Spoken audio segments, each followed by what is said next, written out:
Hi creators, Doro Kiley here with creationcoach.com. I'm going to cover three videos that I've watched today. The first one's going to be a little bit about climate change, tie that into the WEF Great Reset agenda, and then self-reliance, community, permaculture, whatever.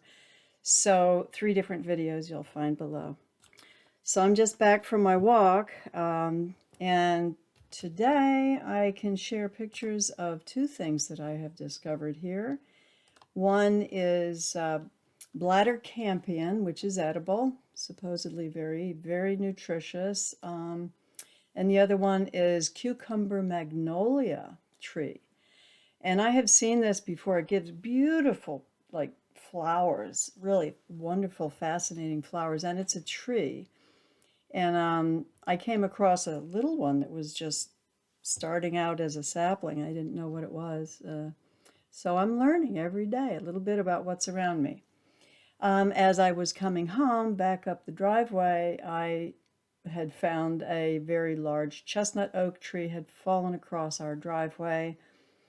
So what do I do in that case? I call my brother because he lives with me, and then I call our neighbor who uses wood heat, and so do we, but we have plenty for now.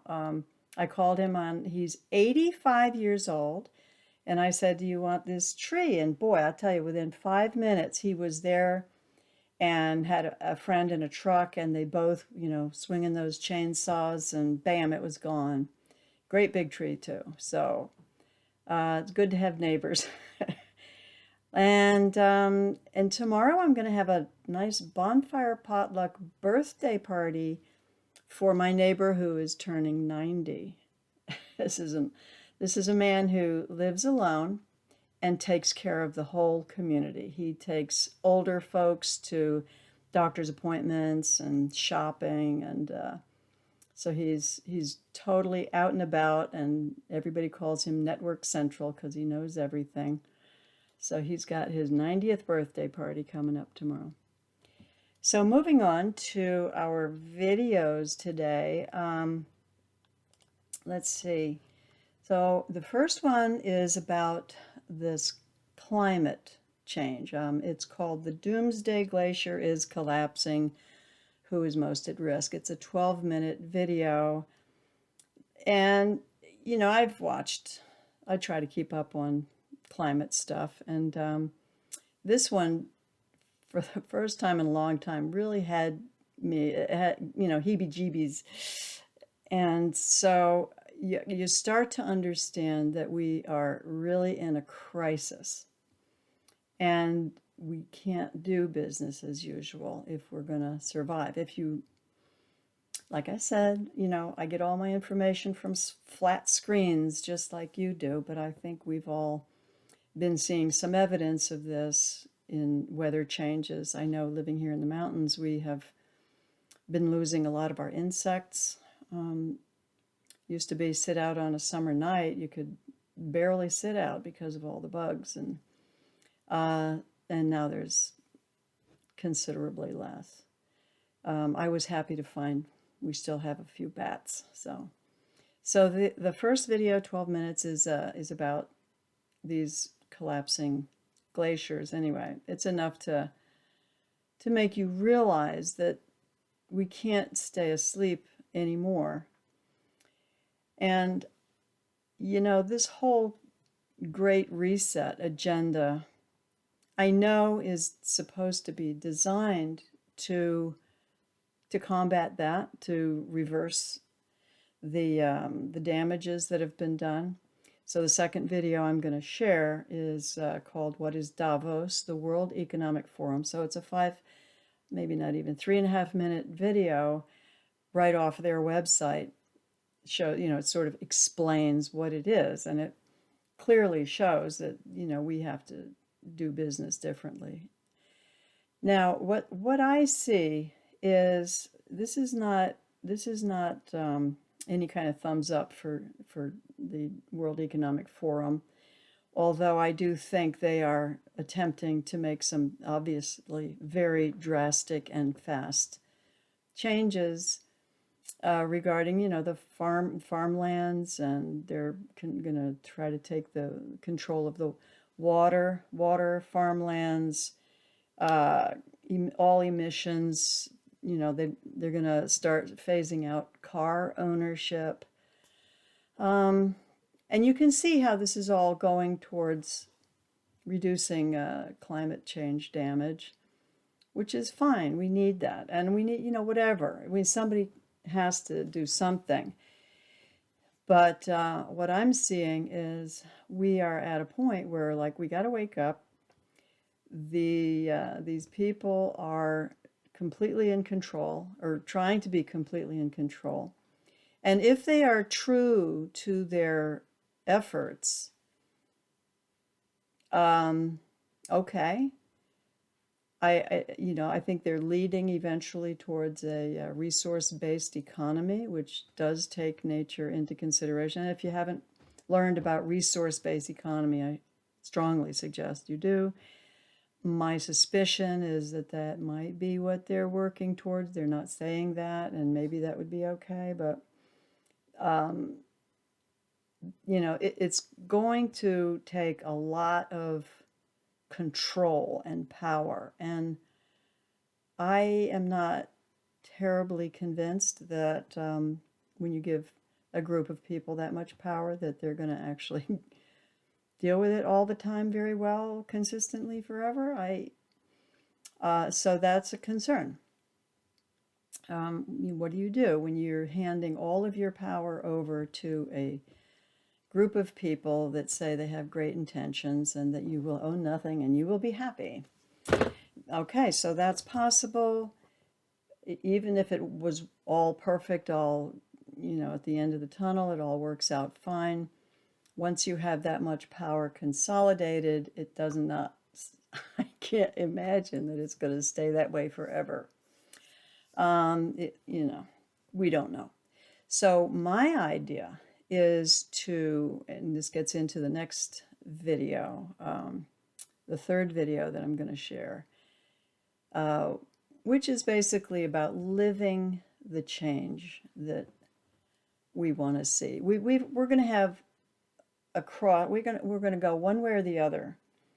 We're either going to go with the Davos agenda, the whole WEF, World Economic Forum agenda, which you can see everywhere right now. It's all over the world, the rioting, the farmers, and what's going on in Canada, and the truckers.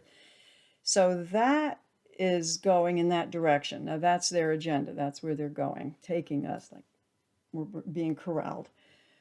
The other option that I see, and there's only a small window of time, I think, to be able to really pick up on this new idea.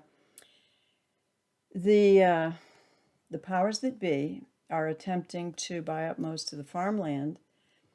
You can see Bill Gates is now owning, hundreds of thousands of prime farmland in the United States, and by the mandates and laws that are now coming down under the vision of reducing pollution, the laws that are being imposed, that we're not seeing too much of yet in this country, but all around the world, are that farmers must cut back on their emissions and all of this, which is fine. Yeah, put less ammonia and nitrate or whatever in the air, fine, or in the soil, wherever it is.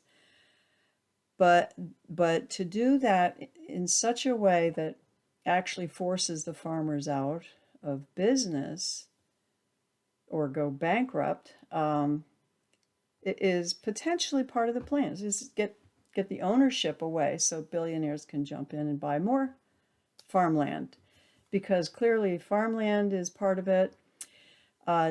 Reducing animal farming, which, you know what, I'm vegetarian for the most part, and even vegan for the most part. And so I don't disagree with the concept of reducing certainly factory farmed animals. So I'm okay with that, but they also want to potentially, if this goes all the way to the end of the Great Reset, it's very, very much likely that even homeowners will not be able to do their little gardens. That's the ultimate, but very conceivable now, which even just last year was inconceivable, to make it illegal to collect rainwater off your roof, controlling, water supplies. And when you control the water and the food, obviously you've got full control. You're kind of like a poodle, you can't just go out in the woods anymore. We become very vulnerable because we don't know how to feed ourselves, we don't know how to take care of ourselves, and we become pets. And that's one direction the WEF appears to be sort of taking us to. The option, as I said, that we have right now, I think for a short window before it gets too carried away, is as these farmers are being pressured and being bankrupt and everything, I feel that it's the citizens' responsibility at this point to step in and offer these farmers some kind of bailout. We will help you to maintain your precious farmland. However, we would like to create a more permaculture type community living here, I'm going to share the last video is called Living the Change. Yeah, so it's all about permaculture, lifestyle, people who have gone back to living more in harmony with the earth because it's gone crazy. The world's, we're so disconnected, and it's leading to despair and drug abuse and depression and disconnection, separation, and suicides going through the roof. So we would like to connect more with the earth. We have to. I know I live in the mountains. Every day I just feel full of energy because I'm out walking and I'm breathing that air, and I'm eating off the land and learning what's around me, connecting. And it feels right. It feels like, oh, this is what it is to be a human being with feet on this planet. That, for me, is my lifestyle. Now, if you're a big city person, and I have lived in beautiful big cities. In fact, I'm from New York. The Big Apple was my stomping grounds. I lived in France for 10 years, and I lived in Washington, D.C. for 5 years. So I like city living, but and there's an excitement about it, and it just feels really powerful and wonderful, but it's not connected. And I can live there for months, even a couple of years at a time, but at some point I'm just starved for the fresh air, for the mountains or the beach or the ocean, whatever feeds you. So we have to, I feel, and I'm going to say have to because I really feel it strongly, we have to make some kind of a move, and not to counter what the perhaps WEF is doing, but to help these farmers and to help ourselves take back a little bit of our own self-reliance. So the last video that I said I was sharing is called Living the Change, Inspiring Stories for a Sustainable Future. And this is a free full documentary. I think it will speak to you. I'm hoping it speaks to you. Because if we don't go that way, we're going to end up, getting sort of drawn into this WEF agenda. There is another website, I'll try and put that down too. It's and I've mentioned it a few times, called IC.org. IC stands for Intentional Community. So check that out if you're interested in different kinds of community lifestyles. The one that I like is a natural one, and that is it's been around thousands of years at Ikaria, Greece. These are people who have lived there for thousands of years, and they are connected to the earth, and they have virtually no illnesses. People live into their hundreds, sharp as a tack, healthy. Of course, it's all based around healthy food, healthy social interaction, everything that's kind of being taken away from us right now. And we have to either reclaim it or not. And if not, then that's the way humanity's going to go. I hope it doesn't go that way. I hope we can actually wake up and start creating some kind of a sustainable self-reliance. That's my idea. So with that, stay creative. Hi creators, it's Doro Kiley with creationcoach.com, and I'm on a mission to improve this world through you. If you get anything through these videos, please give us a thumbs up and subscribe, and we'll see you on the next one. Stay creative.